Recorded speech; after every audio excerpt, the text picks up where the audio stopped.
हमारे सामने कब्जाया, उन्होंने राजनीति के द्वारा कब्जाया। और महाहरामी वो मोहनदास करमचंद गांधी ने सत्यानाश पेल दिया। वो नाथुराम गोडसे जी को नमस्कार है, मार डाला वो हरामी को। नमस्कार, आदाब, बहुत बहुत स्वागत है आप सभी का। आप देख रहे हैं मेरा YouTube चैनल। मैं हूं आपके साथ बुशरा खानम फहाद। अगर अभी तक भी आपने चैनल को सब्सक्राइब नहीं किया है तो सब्सक्राइब कर लें, ज्यादा से ज्यादा लोगों तक शेयर करें, बेल आइकन पर हिट करें ताकि नया वीडियो आते ही आप तक नोटिफिकेशन पहुंच जाए। तो एक के बाद एक धर्म संसद की जा रही है। पहले हरिद्वार में आपने देखा कि किस तरह से मुसलमानों के नरसंहार, उनके कत्लेआम की धमकियां, उनकी कॉल जो है वो दी गई स्टेज से, और इसको नाम दिया गया धर्म संसद। और जहां पर सो कॉल्ड जो संत हैं वहां पर भगवा पहने हुए जो बैठे हुए थे, एक के बाद एक उन्होंने स्टेज पर आकर किस तरह से मुसलमानों के कत्लेआम, उनके नरसंहार की कॉल दी, हथियार उठाने की बात कही गई, और किस तरह से नफरत वहां से परोसी गई, किस तरह से नफरत वहां पर बांटी गई। और ये प्रोग्राम 3 दिन तक चलता रहा। और अब आपको पता है कि खाना पूर्ति के लिए किस तरह से पुलिस ने FIR जो है वो दर्ज की है। दूसरी धर्म संसद अब की गई है छत्तीसगढ़ के रायपुर में। तो पहली धर्म संसद की गई थी हरिद्वार में, उत्तराखंड में, जो कि BJP शासित राज्य है। दूसरी धर्म संसद की गई है छत्तीसगढ़ के रायपुर में, जो कि कांग्रेस शासित राज्य है। और आप वहां पर देखें किस तरह से बापू को, महात्मा गांधी को गंदे अल्फाज से वहां पर बुलाया गया। अभद्र भाषा का, आपत्तिजनक, ये अल्फाज कम है जो मैं कह रही हूं, किस तरह के अल्फाज का इस्तेमाल खुले मंच से वहां से किया गया। इतनी हिम्मत इन लोगों की हो जाती है कि बापू के इस देश में ये गोडसे को पूछते हैं, गोडसे को महात्मा बताते हैं, गोडसे को जी कहकर बुलाते हैं, और महात्मा गांधी को गालियां देते हैं, बापू को गालियां देते हैं, जिनकी बदौलत आज हमारा देश आजाद है। जिनके सिद्धांत जो हैं वो न सिर्फ हमारे देश में बल्कि दुनिया भर में उनके सिद्धांतों की बात की जाती है। अहिंसा का जो पाठ उन्होंने पढ़ाया उसकी बात पूरी दुनिया में की जाती है, उनकी टीचिंग्स की बात दुनिया में की जाती है। और हमारा देश जो है वो गांधी के देश के नाम से जाना जाता है। जब हमारे प्रधानमंत्री दूसरे देशों में जाते हैं, नरेंद्र मोदी अब दूसरे देश में जाते हैं, तो वहां पर गांधी के जो सिद्धांत है उनकी बात करते हैं, डेमोक्रेसी की बात करते हैं, संविधान की दुहाई देते हैं। और खुद अपने ही देश में आप ये देखिए कि क्या हो रहा है। देश की सबसे बड़ी जो माइनॉरिटीज है उसके कत्लेआम की कॉल दी जा रही है स्टेज से। व दूसरी तरफ आप ये देखिए father of nation Mahatma Gandhi को गालियां दी जा रही हैं खुले मन से। और ये लगातार सिलसिला जारी है। ऐसा नहीं है ये पहली बार हुआ है, बल्कि ये सिलसिला लगातार जारी है। इससे पहले मैं आगे बढ़ूं, आपको पहले मैं वो बाइट सुनवाना। हमारे सामने कब्जाया, उन्होंने राजनीति के द्वारा कब्जाया। और महाहरामी वो मोहनदास करमचंद गांधी ने सत्यानाश पेल दिया। वो नाथुराम गोडसे जी को नमस्कार है, मार डाला वो हरामी को। खाली देखो, ऑपरेशन करना बहुत जरूरी होता है ये फोड़े फुंसियों का, नहीं तो ये कैंसर बन जाते हैं। आपको मैं दंगे धोपे करने के लिए नहीं बोल रहा हूं। तो आपने देखा ये कालीचरण नाम का जो संत है, अपने आप को संत मानता है, किस तरह से ये बापू को गालियां दे रहा है खुले तौर पर, खुले मंच से। और नरसिंहानंद सरस्वती तो लगातार आप ये देखते हैं कि किस तरह से बापू को लेकर अभद्र भाषा, आपत्तिजनक भाषा का इस्तेमाल करता ही रहा है, और वो खुले आम घूम रहा है। उसको लेकर कोई FIR दर्ज नहीं की गई है, उसके ऊपर ना कोई UAPA लगा है, ना कोई NSA लगा है, कुछ नहीं लगा है। लगातार आप ये देखें कि जब से इस हरिद्वार धर्म संसद की बात जो है वो सामने आई है, उसके वीडियोस जो है वो सामने आए हैं, तब से ही ट्विटर पर इसको लेकर बात की जा रही है। ट्विटर पर इसको लेकर जो लोग जो संविधान में, देश के लोकतंत्र में और इस देश की आत्मा में यकीन रखते हैं, जो कि सेकुलर है, वो तमाम लोग जो हैं इसको लेकर आवाज बुलंद कर रहे हैं। आज भी उत्तराखंड भवन के बाहर प्रोटेस्ट किया गया, अलग अलग ऑर्गेनाइजेशंस की तरफ से आम लोग भी उसमें शामिल हुए, वहां पर प्रोटेस्ट किया गया। और इसको लेकर जो भी लोग इसमें शामिल थे, जो ऑर्गेनाइजर्स थे, उनको खिलाफ जो है कार्रवाई की मांग वहां पर की गई। आप ये देखिए कि एक तरफ इस तरह से यहाँ धर्म संसद जो है लगाई जाती है, दूसरी तरफ रायपुर में लगाई जाती है। रायपुर में अब कालीचरण जो है उसको लेकर FIR दर्ज कर ली गई है, लेकिन इतनी हल्की धाराएं उस पर लगाई गई हैं।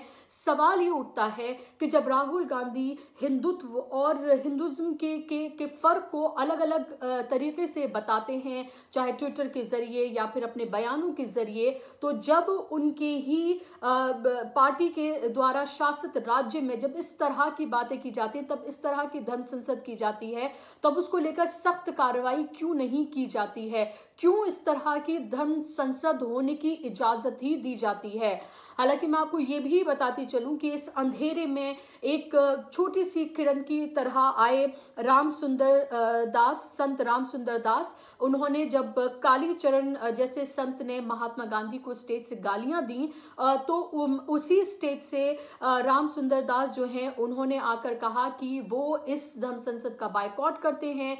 उन्होंने कहा कि वो जो कालीचरण ने कहा है वो उसको किसी तरीके से सपोर्ट नहीं करते हैं, और गुस्से में वहां से चले गए। आप सुनिए उन्होंने क्या। आप सबसे पूछना चाहता हूं इस बात को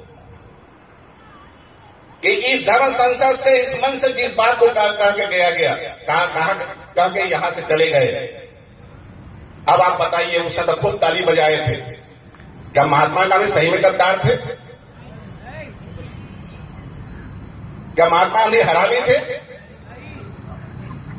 टीवी का रिकॉर्ड है, आप देखिए, यही सब तक उच्चारण किया गया यहां से, और खाली ताली उनसे खूब बजी थी। सन 1947 का वह घटना याद करिए जिस परिस्थिति वश भारत स्वतंत्र हुआ। वह महात्मा गांधी ने क्या कुछ नहीं किया जिसे राष्ट्रपिता का के उपाधि साथ नवाजा गया। अब उनके विषय में इस धर्म संसद से ऐसी बात, ये हमारा सनातन धर्म नहीं हो सकता। मैं बहुत क्षमा चाहता हूं आप सबसे, आप लोग भले ही बुरा लगा हो, लेकिन इस धर्म संसद में अपने आप को अलग करता हूं, पृथक करता हूं। धन्यवाद। तो आप ये देखिए कि 7 सालों में हमारा देश कहां आकर खड़ा हो गया है। हमारे देश में देश की सबसे बड़ी माइनॉरिटीज को खुले तौर पर उनके कत्लेआम की कॉल दी जाती है। उनको खुले में, उनको जब वो इबादत मजबूरी में, जब वो खुले में नमाज पढ़ने के लिए जाते हैं तो उन्हें नमाज नहीं पढ़ने दी जाती है, और वहां लगातार प्रोटेस्ट किया जाता है। हमारे देश में आप ये देखिए कि जो 2.3% जो लोग रहते हैं, यानी बात करी मैं क्रिश्चियंस की, वो अपनी अब प्रेयर्स नहीं कर सकते हैं। जो संडे उनकी प्रेयर्स होती हैं, वो अपना सबसे बड़ा त्योहार क्रिसमस नहीं मना सकते हैं, क्योंकि कुछ जो गुंडे हैं उनको ये लगता है कि ये लोग इस सब के जरिए सबको ढाल बनाकर धर्मांतरण जो है वो कर रहे हैं, लालच देके धर्मांतरण किया जा रहा है। तो 2 सवाल हैं मेरे इन लोगों से कि क्या उनका मजहब इतना कमजोर है, क्या उसकी बुनियाद इतनी कमजोर है कि कोई भी छोटा मोटा लालच देकर, पैसे का लालच देकर, या फिर किसी भी तरह का लालच देकर, या राशन का लालच देकर किसी का भी धर्मांतरण कर सकता है? और अगर ऐसा ही है तो फिर ये लोग जो इल्जाम लगा रहे हैं, ये खुद इस तरह से कोशिश क्यों नहीं कर लेते हैं किसी और का धर्मांतरण कराने की? आप ये देखिए कि पूरे मुल्क में क्रिसमस के दिन अलग अलग जगहों से, हरियाणा से लेकर आसाम से लेकर कर्नाटक से, इस तरह की तस्वीरें सामने आई जहां पर सेंटा क्लॉज का जो है वो पुतला जलाया गया। और हरियाणा में तो इतना पुराना जो चर्च है वहां पर जीसस क्राइस्ट की जो मूर्ति है उसको ही तोड़ दिया गया। अलग अलग जगहों पर जहां पर सेलिब्रेशंस हो रहे थे चर्च में, और अलग जगहों पर वो सेलिब्रेशंस नहीं होने दिए गए। आप ये सोचिए कि वो तमाम लोग जो एक छोटी माइनॉरिटी हैं, सिर्फ 2.3% लोग हैं, वो किस तरह से थ्रेटन जो है इस वक्त फील कर रहे होंगे। कुछ लोगों ने तो और कुछ चर्च में तो इसको सेलिब्रेट भी नहीं किया गया डर की वजह से, क्योंकि आपने देखा कि लगातार कर्नाटका में अलग अलग चर्चों को जो है वहां पर टारगेट किया गया। 38 से ज्यादा घटनाएं हुई हैं। हरियाणा में लगातार हो रहा है, आसाम में भी हमने अभी देखा कि क्रिसमस के दौरान किया गया। तो आप ये देखिए कि जो देश की सबसे बड़ी मेजॉरिटी है, जो 80% है, उसको ये बताया जा रहा है बार बार कि वो खतरे में है, उनका धर्म जो है खतरे में है उन लोगों से जो 14% हैं, जो 2% हैं, जो 2.5% हैं, उनसे उनका धर्म जो है वो खतरे में है। लगातार ये नैरेटिव गढ़ने की जो है वो कोशिश की जा रही है और उसके तहत जो है वो नफरत दिन रात जो है वो फैलाई जा रही है। और अगर आपको ये लगता है कि नफरत, अगर आप इसको इस तरह से हल्का आंकने की कोशिश कर रहे हैं कि ये सिर्फ और सिर्फ जो है इलेक्शंस की वजह से हो रहा है, इलेक्शन के तहत ये किया जा रहा है, तो माफ कीजिएगा, आप इसको बहुत कम आंक रहे हैं। क्योंकि 7 साल में इस तरह की घटनाएं, इस तरह की नारेबाजियां लगातार होती रही हैं। जो कभी कुछ चीजें एक बंद कमरे में हुआ करती थी, अब ये खुले मंचों से की जा रही हैं। जो घटनाएं कहीं दूर दराज इलाकों में, या कुछ जो इस तरह की सभाएं दूर दराज इलाकों में होती थी, अब दिल्ली, देश की राजधानी दिल्ली में इसको किया जा रहा है। और वो बड़े बड़े चेहरे जिनकी तस्वीरें आपको अभी जो सत्ता पर काबिज है बीजेपी, उनके नेताओं के साथ, मुख्यमंत्रियों के साथ आपको देखने के लिए मिल जाएंगी। तो इससे आप ये अंदाजा लगाइए कि ये लोग ना तो फ्रिंज हैं,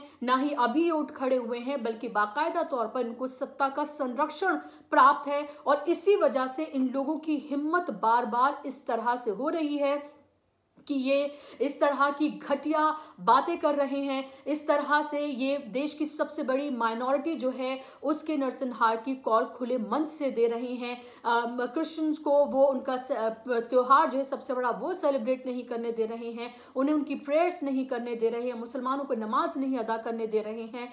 और 7 साल में नफरत जो है यहाँ तक आ पहुंची है और इसमें हर रोज सिर्फ इजाफा ही देखने के लिए मिल रहा है। और आप ये देखिए, न सिर्फ देश में बल्कि इंटरनेशनल प्लेटफॉर्म्स पर किस तरह से हमारे देश की बदनामी हो रही है। क्योंकि ये जो हरिद्वार की घटना हुई है या फिर जो क्रिसमस पे किया गया है, इसको तमाम जो इंटरनेशनल मीडिया है, जो बड़े प्लेटफॉर्म्स हैं, उन्होंने इसको कवर किया है और ये बताया है उसके जरिए, रिपोर्ट्स के जरिए, कि कैसे हिंदुस्तान में ये लगातार जो है इस तरह के एलिमेंट्स जो है उनमें इजाफा ही देखने के लिए मिल रहा है। और सवाल ये भी उठता है कि जो हमारा मेन स्ट्रीम मीडिया है, सो कॉल मेन स्ट्रीम मीडिया, जो तमाम तरह की फेक न्यूज, मनगढ़ंत खबरें, नफरत जो है वो परोसता है, वो इतनी बड़ी खबर पर, इस तरह की खबर पर पूरी तरीके से खामोश है। कोई डिबेट इसके ऊपर नहीं की जा रही है क्योंकि जाहिर सी बात है ये उनके एजेंडे को, उनके नैरेटिव को सूट नहीं करता है। शुक्र मनाइए उन इंडिपेंडेंट जर्नलिस्ट का, शुक्र करिए उन इंडिपेंडेंट ऑर्गेनाइजेशंस का जिनकी वजह से आज आप तक ये खबरें पहुंच भी पा रही हैं। आपको उनका शुक्रिया अदा करना चाहिए कि वो किस तरह से तमाम तरह के चैलेंजेस देखते हुए, तमाम तरह के अपनी जान का खतरा लेते हुए इस तरह की रिपोर्टिंग कर रहे हैं और आप तक पहुंचा रहे हैं। आज के कार्यक्रम में बस इतना ही। आप मेरे चैनल को जरूर सब्सक्राइब करें, ज्यादा से ज्यादा लोगों तक शेयर करें। आप मुझे फेसबुक, इंस्टाग्राम, ट्विटर पर भी फॉलो कर सकते हैं। नमस्कार, आदाब।